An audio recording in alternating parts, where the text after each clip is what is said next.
Hey, what's going on, guys? Quickscope here, and today I'm doing a part 2 to my beginner's guide to starting airsoft. Now, this isn't necessarily a it's a step up from what I showed you before. Before, I showed you one gun, a tactical vest, and a paintball mask. Now, this is a video for the intermediate person that knows that they're getting what they're getting into, and knows what to buy. Has a reliable source to tell them what's good to buy, what's good. If you have a nice big budget, unlike the other one, is a below 200. This is a sub $200 to $300 loadout. So basically, for any intermediate airsofter, you are going to need a gun bag. Now, like I said in the beginning, in the part 1 video, I said that most guns come with boxes that have handles on them where you can use them as cases. In that case, that's not the most safest thing to do, but it is good for any beginners that don't have a case right away. But if you guys are the intermediate person, then this is perfect for any of you guys that are that want a nice case. This is a double rifle case, which can be unzipped from the top here, and it holds 2 rifles, so just about that.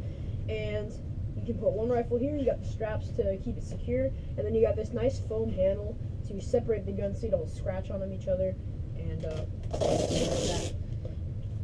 Also, as a gun, really, you can just pick up any gun that you really want. This is a Lancer Tactical Gen 2, which is good for any level of airsofter, intermediate, beginner, expert. I'll leave a link to everything you see here in the description, obviously. So that's the case. As you can see, it holds 2 rifles. I didn't put a second rifle in, but trust me, you can fit 2 rifles. This is a 36-inch long rifle bag. I got this specific one on e-bike, so that's why it has the e-bike logo right there. Next, we're going to move on to face protection. Now, in the other video, like I said, I gave you guys the option of a paintball mask. Now, if you guys don't want to go for a helmet setup, not a lot of people do want to do a helmet setup. You just want to wear a hat or whatever. So a pair of goggles and a lower mesh mask works very great, or even just any type of full mesh mask that your field allows. Just get a. These are all. I mean, you don't want to use these exactly. These are obviously crap and beat up. But again, I'm just using these as an example. So these are just Lancer Tactical goggles. I don't recommend these, by the way. They fog up very easily. As you can see, I took out the little plastic things that are supposed to be vented, but they're not. But there's goggles, and then get yourself a mesh mask. And if you're wondering what this is where I first attempted to do the modification where I made it so it's smaller on your face, if you guys are wondering about that. But yeah, that's that mesh mask, and it's very good. It's a lot more comfortable, I think, instead of a mesh mask. But yeah. We're going to move on to hand protection. Now, in the beginning, the part 1, I did not recommend any gloves because, I obviously recommended gloves, but I didn't show you guys in the video. So these are just basic mechanics gloves. These are the originals. I definitely recommend these. Mechanics gloves are very nice. They're high quality. Really, really nice. They feel good. I recommend, these are just the originals, but I recently got myself some Impacts, but in multicam to match my loadout.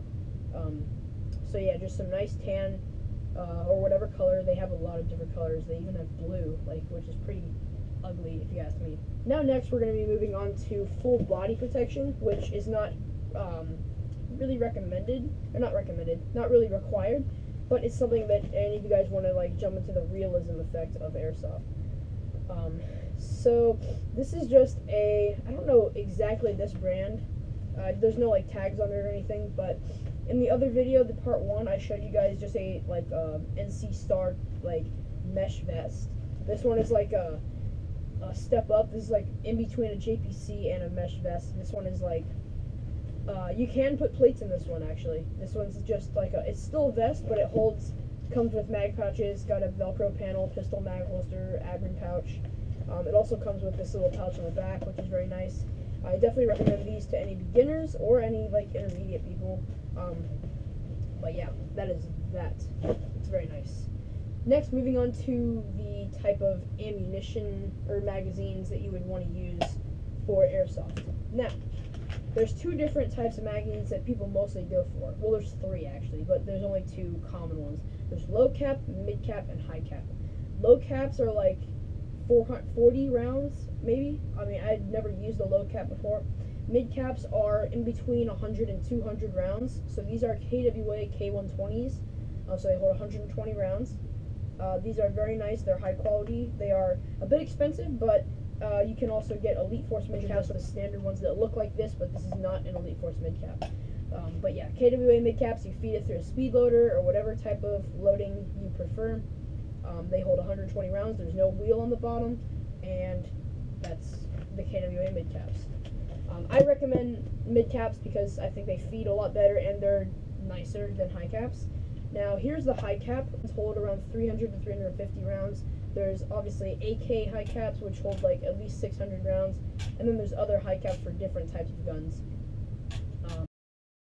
And then you can get like drum mags, which hold up to 1,000 rounds. But this one in particular holds 300 rounds, and you just load in your BBs through the top, wind at the bottom until you hear a hard click, and you're ready to go. This one's good for anyone that doesn't really want to spend a lot of money on mid caps, but I think high caps are good for anyone really. I'm not a fan of high caps, but yeah, that's the magazines.